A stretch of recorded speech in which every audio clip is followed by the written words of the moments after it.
दुचाकी व आयशर ट्रकची जोरदार धडक, उपचारादरम्यान युवकाचा मृत्यू।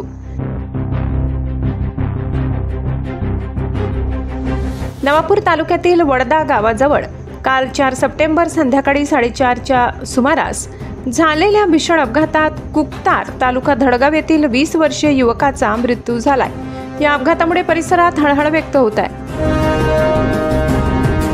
मिळालेल्या माहितीनुसार विसरवाडीहून नंदुरबारकडे जाणारी दुचाकी क्रमांक MH31 AK 3853 आणि नंदुरबारहून बारडोलीकडे CNG घेऊन जाणारा आयशर ट्रक क्रमांक RJ 09 GD 8841 यांच्यात समोरासमोर जोरदार धडक झाली।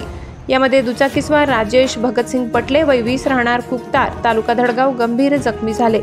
अपघाताची माहिती मिळताच नाणीसधाम रुग्णवाहिका सेवा पायलट सुरेश वसावे यांनी घटनास्थळी धाव घेऊन जखमी युवकाला खांडबारा ग्रामीण रुग्णालयात दाखल केले, मात्र प्रकृती गंभीर असल्याने प्राथमिक उपचारानंतर त्यांना पुढील उपचारासाठी नंदुरबार जिल्हा रुग्णालयात हलविण्यात आले। दुर्दैवाने उपचारादरम्यान त्यांचा मृत्यू झालाय। दरम्यान खांडबारा पोलीस ठाण्याचे कॉन्स्टेबल गिरीश सगडे, विशाल बोरसे, विजय चौधरी यांनी घटनास्थळी धाव घेत जखमीला तातडीने रुग्णालयात पोहोचविण्यास मदत केली।